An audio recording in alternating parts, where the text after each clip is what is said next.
Hello everyone, welcome to this channel NCERT maths tutorials. आज की video में हम बात करेंगे एनसीईआरटी बुक्स की ही कुछ वर्ड प्रॉब्लम्स का। प्रीवियस वीडियोस में हमने ऑलरेडी इंपॉर्टेंट फार्मूलाज, उन पर बेस्ड क्वेश्चंस, सम एप्लीकेशंस हमने ऑलरेडी किया हुआ है, सो आप चेकआउट कर सकते हैं वो वीडियोस वहाँ से। सो बेसिकली वर्ड प्रॉब्लम्स को ही सॉल्व करने में, किसी भी चैप्टर की वर्ड प्रॉब्लम को ही सॉल्व करने में सबसे ज़्यादा डिफिकल्टी आती है, बिकॉज उसमें आपको इक्वेशन या कोई आपको डायरेक्ट डाटा आपको गिवन नहीं होता है। वहाँ पर आपको क्वेश्चन जो है एक स्टेटमेंट की फॉर्म में दिया होगा, उस स्टेटमेंट को आपको समझना पड़ेगा, प्रॉब्लम को आपको समझना पड़ेगा, देन आपको इक्वेशन कुछ फॉर्म करना पड़ेगा जिसको आप सॉल्व करके उस प्रॉब्लम का आंसर फाइंड करेंगे। सो वर्ड प्रॉब्लम्स में ही सबसे ज़्यादा डिफिकल्टी आती है। सो आज हम सॉल्व करेंगे एनसीईआरटी बुक्स के ही कुछ इंपॉर्टेंट क्वेश्चंस को। सो स्टार्ट करते हैं आज का सेशन। फर्स्ट क्वेश्चन है हमारा, which I have taken from exercise 5.2। NCERT books के एक्सरसाइज 5.2 से ये क्वेश्चन हमने लिया है, which is question number 20। Question here is Ramkali, बहुत अच्छा नेम है। Ramkali saved 5 rupees in the first week of a year and then increased her weekly savings by 1.75 rupees. If the nth week, suppose कोई nth week है, so her weekly savings become कितना हो जाती है, उसका वीकली सेविंग 20.75 रुपीज़ हो जाती है। सो यहाँ पर हमें n फाइंड करना है।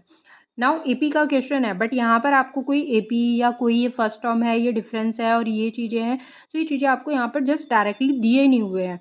आपको इस प्रॉब्लम को, स्टेटमेंट को समझना पड़ेगा, एपी आपको बनानी पड़ेगी और उसके बेस पर आपको सॉल्व करके इस क्वेश्चन का आंसर बताना पड़ेगा। सो देखते हैं इसको कि कैसे सॉल्व करेंगे। यहाँ पर गिवन है कि 5 रुपीज़, ये रामकली है कोई, जो कि ईयर के फर्स्ट वीक में उसके पास 5 रुपीज़ की सेविंग है।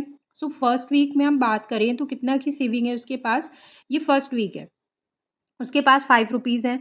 फिर नेक्स्ट वीक में उसने अमाउंट थोड़ा इंक्रीज़ कर दिया और उसने कितना अमाउंट इंक्रीज़ किया है, 1.75 रुपीज़ इंक्रीज़ किया है। तो नेक्स्ट वीक में अब जो अमाउंट बनेगा उसके पास, वो कितना हो जाएगा, जो ऑलरेडी उसके पास प्रीवियस वीक का अमाउंट है वो तो उसके पास रहेगा ही, और नेक्स्ट जो ये एक्स्ट्रा उसने सेविंग किया है ये भी उसके पास ऐड हो जाएगा। तो नेक्स्ट वीक में उसकी जो टोटल सेविंग बनेगी वो प्रीवियस सेविंग में इस अमाउंट को ऐड करके बनेगी 1.75 रुपीज़। 1.75 रुपीज़ अगर हम प्रीवियस सेविंग में ऐड कर देते हैं, सो नेक्स्ट वीक की सेविंग बन जाएगी। सो ये कितना हो जाएगा आपका, 6.75 बन जाएगा, ये अमाउंट बनेगा। अब ये आपका सेकंड वीक का अमाउंट हो गया, ये फर्स्ट वीक का था, ये सेकंड वीक की सेविंग हो गई आपकी। इसी तरह से करते हुए जो थर्ड वीक आएगा उसमें भी 1.75 रुपीज़ ऐड हो जाएंगे, जो एक्स्ट्रा सेविंग है उसकी, किसमें, जो प्रीवियस सेविंग अमाउंट है उसमें। सो ये कितना हो जाएगा आपका 0.50 एंड 8.50, ये आपका थर्ड वीक का अमाउंट हो जाएगा। मीन्स फर्स्ट वीक में उसने इतने रुपए सेव किए हुए थे, देन नेक्स्ट वीक में एवरी वीक उसकी सेविंग जो है वो 1.75 रुपीज़ से इंक्रीज़ हो रही है। ऑलरेडी क्वेश्चन में गिवन है कि इंक्रीज़ हो रहा है सेविंग अमाउंट कितने से, 1.75 रुपीज़ से। मीन्स 1.75 रुपीज़ प्रीवियस सेविंग्स में अगर हम ऐड करते जाएंगे, so will get the next week saving, हमें नेक्स्ट वीक की सेविंग मिलती जाएगी। और इसी तरह से ये सीक्वेंस आपका कंटिन्यू रहेगा विद दिस इंक्रीमेंट, और लास्ट में उसका जो सेविंग है, हर वीकली सेविंग बिकम, इसी तरह से कोई nth वीक बनेगा, जैसे ये फर्स्ट वीक है, सेकंड है, ये थर्ड है, तो कोई nth वीक आएगा जिसमें उसका सेविंग अमाउंट कितना हो जाएगा, 20.75 रुपीज़, ये उसका सेविंग अमाउंट बन रहा है। नाउ ये कौन से वीक में जाकर के बनेगा ये हमें नहीं पता, ये हमें फाइंड करना है। सो यहाँ पर 5, 6.75, 8.50 and so on, and last में 20.75, ये हमने क्या बनाया, यहाँ पर एक एपी हमने यहाँ पर ये बनाई, एपी है ये, बिकॉज एवरी टर्म की जो वैल्यू है 1.75 से इंक्रीज हो रही है। Means there is a constant difference between each two consecutive term. So AP यहाँ पर बन रही है, हमें यहाँ पर फाइंड करना है एन फाइंड करना है। सो ये कोई nth टर्म है एपी का जिसकी वैल्यू ये है। सो सिंपली हमें nth टर्म का फॉर्मूला पता है, a n equal a plus n minus 1 into d. Now you just need to put the values and आपको इसको सिंपली सॉल्व करना है। सो मेन पार्ट जो था इस प्रॉब्लम के लिए वो यही था कि आपने प्रॉब्लम को किस तरह से ट्रीट किया, कैसे आपने इसको अंडरस्टैंड किया और कैसे आपने यहाँ से एपी ड्राइव की। अगर आप इतना काम कर लेते हैं दैन तो simply you already know the formula, आप वैल्यू पुट करके उसको सॉल्व करके आंसर निकाल सकते हैं। सो ये आपको कैलकुलेशन पार्ट अगर स्किप करना हो तो आप डायरेक्टली नेक्स्ट क्वेश्चन पे जंप कर सकते हैं। लास्ट टर्म की वैल्यू दी है हमें 20.75 रुपीज़ है। ए फर्स्ट टर्म, ये ए है यहाँ पर। डिफरेंस आपका कितने का चल रहा है बिटवीन ईच टर्म? 1.75 का डिफरेंस है। सो डी हमारा 1.75 है, वैल्यू हम पुट करेंगे। सो 5 एन माइनस 1, एन तो हमें फाइंड करना है। 1.75, 5 सब्ट्रैक्ट करेंगे तो ये कितना हो जाएगा? 5 इक्वल से इधर जा करके माइनस बनेगा 15.75, और ये हो जाएगा आपका एन माइनस 1 1.75, ये बनेगा। इसको सॉल्व करेंगे सो माइनस का 1.75 है, इसको इक्वल से इस साइड लेकर के जाएंगे तो प्लस हो जाएगा। सो 15.75 में हम ऐड करेंगे 1.75 एंड ये हो जाएगा 1.75 एंड इसको सॉल्व करेंगे सो ये हो जाएगा 17.50 1.75 एन की वैल्यू जो यहाँ पर आएगी इसको हम इससे डिवाइड करेंगे। डिवाइड आप आई थिंक कर सकते हैं इसको। सो एन की जो वैल्यू बनेगी यहाँ पर वो आएगी 10। इट मीन्स कि 10th वीक में जाकर के, ईयर के 10th वीक में जाकर के रामकली की जो सेविंग बनेगी वो 20.75 रुपीज़ ये बनेगी। सो आई होप ये क्वेश्चन आपको क्लियर हो गया होगा। मूव करते हैं टुवर्ड द नेक्स्ट क्वेश्चन। और नेक्स्ट क्वेश्चन है एक्सरसाइज 5.3 से क्वेश्चन नंबर 15 है। एनसीईआरटी बुक में आप चेक कर सकते हैं। क्वेश्चन काफ़ी देखने में लेंदी लग रहा है, डोंट वरी।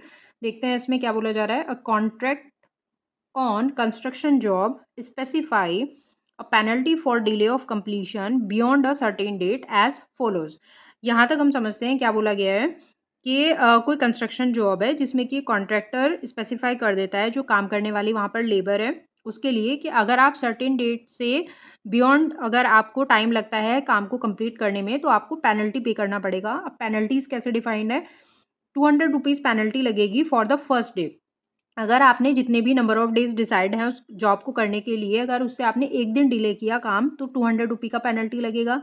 अगर 2 दिन का डिले होता है काम में सो 250 रुपीज़ का पेनल्टी हो जाएगा। 3 डेज का डिले होता है तो 300 रुपीज़ का पेनल्टी लग जाएगा, और इसी तरह से पेनल्टी जो है वो बढ़ती जाएगी। अब यहाँ पर हम देख रहे हैं 200 है, फिर 250 है, फिर 300 है। इसका मतलब कि एवरी 1 मोर डे के लिए 50 रुपी का पेनल्टी इंक्रीज हो जा रहा है। The penalty for each succeeding day being 50 rupees more than the preceding day, के फर्स्ट डे के लिए जितना पेनल्टी लगा होगा उससे नेक्स्ट डे के लिए 50 रुपीज़ का पेनल्टी एक्स्ट्रा जो है वो पे करना पड़ेगा। Then how much money the contractor has to pay as penalty, कितने रुपए का पेनल्टी जो है वो देना पड़ेगा उस कॉन्ट्रैक्टर को if he has delay the work by 30 days. अगर 30 डेज का डिले हो जाता है काम में सो कितने रुपए की पेनल्टी कॉन्ट्रैक्टर को भरनी पड़ेगी, पे करनी पड़ेगी, ये हमें इसमें बताना है। नाउ अब देखने में क्वेश्चन काफ़ी लेंदी लग रहा है कि पता नहीं क्या ही करना है इस क्वेश्चन में, बट डोंट वरी, ऐसा कुछ नहीं है इसमें, सिंपली सॉल्व हो जाएगा क्वेश्चन, ईजी है। तो देखते हैं इसका सॉल्यूशन। यहाँ पर बोला गया है कि फर्स्ट डे के लिए जो पेनल्टी है वो 200 रुपीज़ का है। सो फर्स्ट डे में पेनल्टी है 200 रुपीज़ का। नेक्स्ट डे में क्या हुआ, 50 रुपीज़ इंक्रीज हो गया है पेनल्टी अमाउंट, सो ये हो गया 250 रुपीज़। सो ये सेकेंड डे का पेनल्टी है। ये डेज हैं हमारे, और ये पेनल्टी अमाउंट है जो कि 50 रुपीज़ से इंक्रीज़ होते जा रहा है। सेकंड डे का हो गया। फिर थर्ड डे में पेनल्टी हमारा कितनी है, 50 इंक्रीज़ हो जाएगा, 250 में 50 इंक्रीज़ हो जाएगा। यहाँ पर भी 50 का इंक्रीमेंट है, यहाँ पर भी 50 रुपीज़ का इंक्रीमेंट है, और ये इसी तरह से ये थर्ड डे का पेनल्टी अमाउंट है। इसी तरह से ये सीक्वेंस आपका चलता जाएगा। और हमसे पूछा गया है कि अगर 30 डेज़ डिले हो जाता है, मतलब ये फर्स्ट डे है, सेकंड डे है, थर्ड डे है, सो जब यहाँ हम 30th डे की बात करेंगे, जब हम 30th डे की बात करेंगे यहाँ पर, सो यहाँ पर जो पेनल्टी अमाउंट बनेगा वो कितना बनेगा, कितना पेनल्टी अमाउंट कॉन्ट्रैक्टर को पे करना पड़ेगा, ये हमें सिंपली बताना है। अगर हम इस सीक्वेंस को देखें 200 250 300 आगे 350 आएगा, 400 आएगा, सो ऑन, यही चलेगा सीक्वेंस इसमें। So between each two terms हम देख सकते हैं कि 50 रुपीज़ से ही तो अमाउंट इंक्रीज हो रहा है, मीन्स ये जो डिफरेंस है यहाँ पर ये तो आपका कांस्टेंट ही चल रहा है through out sequence. So it means कि ये आपका क्या बन रही है, एक अगेन एपी ही बन रही है। इस एपी का फर्स्ट टर्म क्या हो जाएगा, ए 200 हो जाएगा। डिफरेंस कितने का चल रहा है, 50, बिकॉज 50 रुपीज़ से ये अमाउंट इंक्रीज हो रहा है। और हमें क्या फाइंड करना है इसमें, हमें निकालनी है वैल्यू ए एन की, मीन्स A30 की हमें वैल्यू फाइंड करनी है कि इस 30th डे पर जा कर के अगर 30 डेज़ का डिले हुआ तो कितना अमाउंट बनेगा। फॉर्मूला लगाएंगे simply, a n equal a plus n minus 1 into d, ये लगाएंगे हम। ए की वैल्यू कितनी है, 200 है, एन कितना है हमारा 30, बिकॉज 30 डेज़ के लिए हमें कैलकुलेट करना है। डी की वैल्यू कितनी है 50। सॉल्व करेंगे इसको 30 माइनस 1 29, 200 प्लस 29 इंटू 50 करेंगे। सो कैलकुलेशन आप कर सकते हैं आई थिंक 1450 1450 बनेगा। इसको ऐड करेंगे हम सिंपली तो ये आ जाएगा 1650। मीन्स इस A30 के लिए जो अमाउंट बनेगा 30 डेज़ का अगर डिले हो जाता है वर्क में तो पेनल्टी अमाउंट जो आएगा आपका इतने रुपीज़ का पेनल्टी अमाउंट बनेगा। सो आई होप कि क्वेश्चन देखने में जितना लेंदी था उतना इसका सॉल्यूशन नहीं था। नेक्स्ट वीडियो में भी हम एनसीईआरटी बुक्स की ही कुछ वर्ड प्रॉब्लम्स को सॉल्व करेंगे। टिल देन अगर आपको दोनों क्वेश्चन का सॉल्यूशन समझ आया हो, वीडियो अगर आपको हेल्पफुल लगा हो, then please do like this video and subscribe this channel. Don't forget to ring the bell icon for the further updates. Till then thank you, see you in the next video.